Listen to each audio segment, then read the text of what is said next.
ఉద్యోగుల విషయానికి వస్తాం, ఉద్యోగస్తుల విషయానికి వస్తాం. ఉద్యోగస్తులకు కూడా చంద్రబాబు నాయుడు తీవ్రంగా మోసం చేశాడు. ఎన్నికలప్పుడు ఎన్నికల మేనిఫెస్టోలో చంద్రబాబు నాయుడు చెప్పిన మాటలు, అధికారంలోకి రాగానే సిపిఎస్ జిపిఎస్ విధానాన్ని పునఃసమీక్షిస్తామన్నారు. ఇప్పటి వరకు దీనిపై అతిగతి లేదు. మేము ఉద్యోగస్తులకు మంచి చేయడం కోసం గతంలో ఎప్పుడూ జరగని విధంగా జిపిఎస్ తీసుకొచ్చినాం. ఈ పెద్ద మనిషి అప్పట్లో ఉద్యోగస్తులను రెచ్చగొడుతూ సిపిఎస్ విషయంలో మళ్ళీ పునఃసమీక్షిస్తాము అని చెప్పి మాట చెప్పాడు. ఉద్యోగస్తులతో పని చేయించుకున్నాడు, ఓటు వేయించుకున్నాడు. ఆ తర్వాత గాలి కొదిలేశాడు. ఉద్యోగులకు మెరుగైన పిఆర్సీ అన్నాడు. మా ప్రభుత్వం నియమించిన పిఆర్సీ చైర్మన్ను ఈయన అధికారంలోకి రాగానే తొలగించేశాడు. కొత్త పిఆర్సీ ఇంతవరకు వేయలేదు. ఉద్యోగస్తులకు జీతాలు పెంచే కార్యక్రమం ఇంతవరకు జరగలేదు.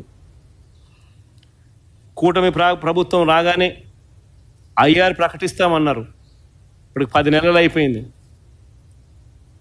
నేరేడు సంవత్సరం ఐఆర్ ప్రకటించలేదు.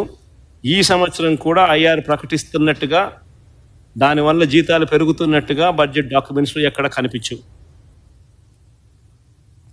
3 డిఏలు పెండింగ్లో ఉన్నాయి.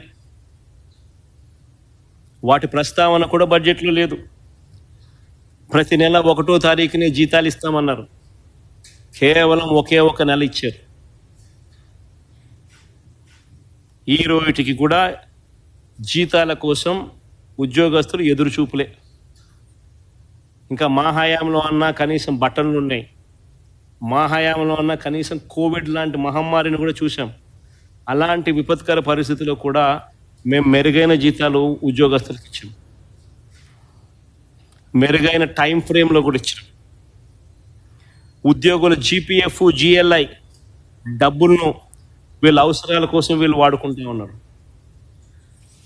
ఉద్యోగస్తులకు ఇవ్వాల్సిన డిఏలు, జీపీఎఫ్లు, సరెండర్ లీవ్లు, రిటైర్మెంట్ బెనిఫిట్స్, ఈహెచ్ఎస్ బకాయిలు ఇలా వేల కోట్ల రూపాయలు పెండింగ్లో పెట్టారు.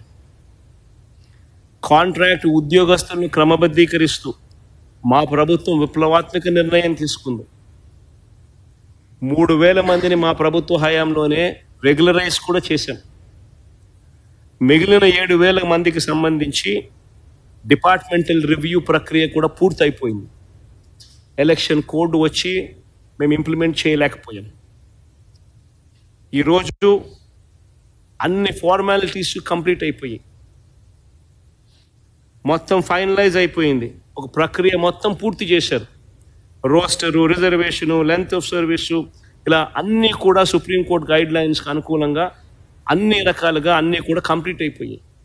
మిగిలిన 7,000 మందికి ఎందుకు రిక్రూట్మెంట్ ఆర్డర్స్ ఇవ్వడం లేదు? ఎందుకు రెగ్యులరైజ్ చేసే ఆర్డర్స్ ఎందుకు ఇవ్వడం లేదు? వాళ్ళ జీవితాలతో కూడా ఆడుకుంటా ఉన్నారు. ఉద్యోగాల గురించి 2 ఆసక్తికర విషయాలు చెప్తా.